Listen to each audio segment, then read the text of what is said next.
Okay, last part. I just wanted to ask you, I gotta get out of here. Atcon, you have an opinion on that lately, what you've been hearing? Did you? Yeah, we need a public inquiry into Atcon in the most desperate way. You know, one of the bad things about MB Power is it was kind of like a smoke screen for a lot of other issues that we didn't pay very close attention to. But we got to look at that Atcon deal and say, look, how does the government go in to a company that already owes it $27 million, $27 million, and gives them 50 million more? Yeah, what's this? And then a couple of months later, they're in bankruptcy court. Now, there's either two things,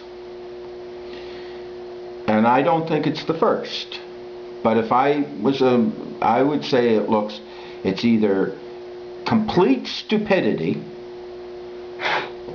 or something smelly's going on, and I don't know what one of the two. But either way, we got to learn, how do you get in there and give a company how do you even make a connection to government and say, look, we need $50 million. Who does that? Is it a project officer calling the Department of Business and saying, look, our company needs $50 million? No, I don't think so. So it must be a CEO maybe.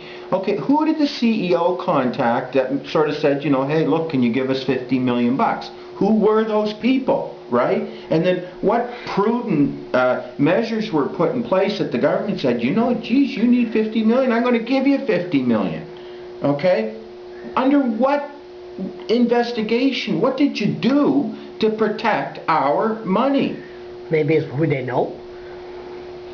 Well, that's where, if they don't do a public inquiry and clear their name, like, I suppose the good end of the story is that they're completely stupid. That's what they do. They'll blame that on the civil servants. They'll say, oh, the civil servants were the ones who made us give them $50 million. But nobody with two clues between their ears believes that for a New York second. It was made at some high level. Who were the lobbyists? Who asked for the money? Who said yes? Did anybody say no? Did anybody caution? Did anybody, you know, otherwise next week you're making a $200 million decision and saying, well, we did the same thing as we did at Atcon. We're just following previous practices. But they were following what they did to la Caisse Populaire.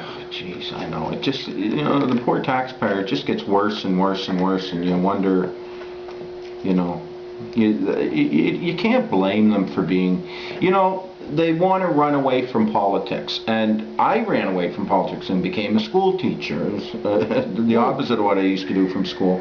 But anyway, but basically to get out of politics, and I've been out of it for 5 years, and I just have this overwhelming burning desire to get back into the game and say, look, this isn't right.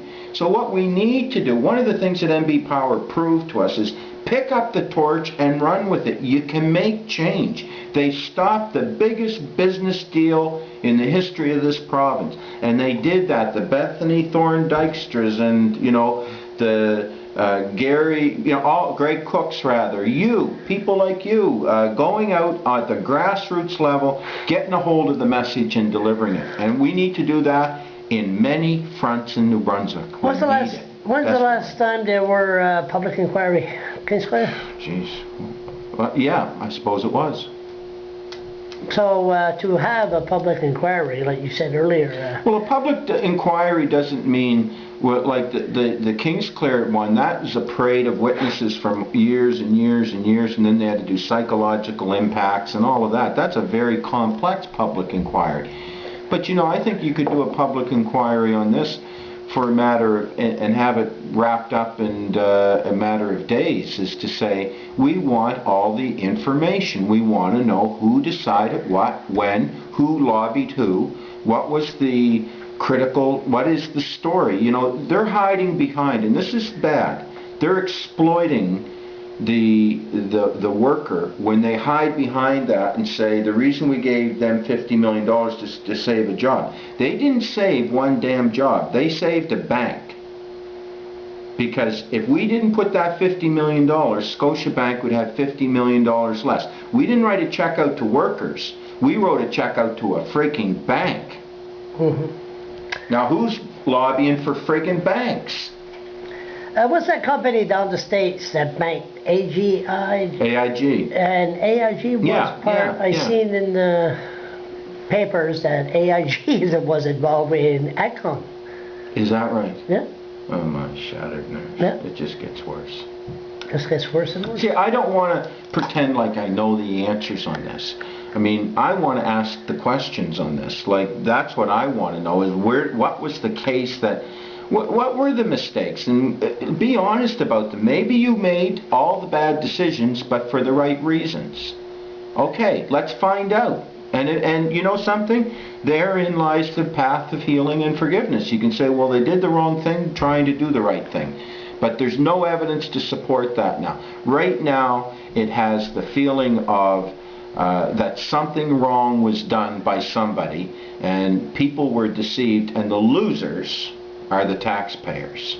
Again. You know what, Jack? You're a very interesting fellow to talk to. I'm sure we will do this again. Talk to you later.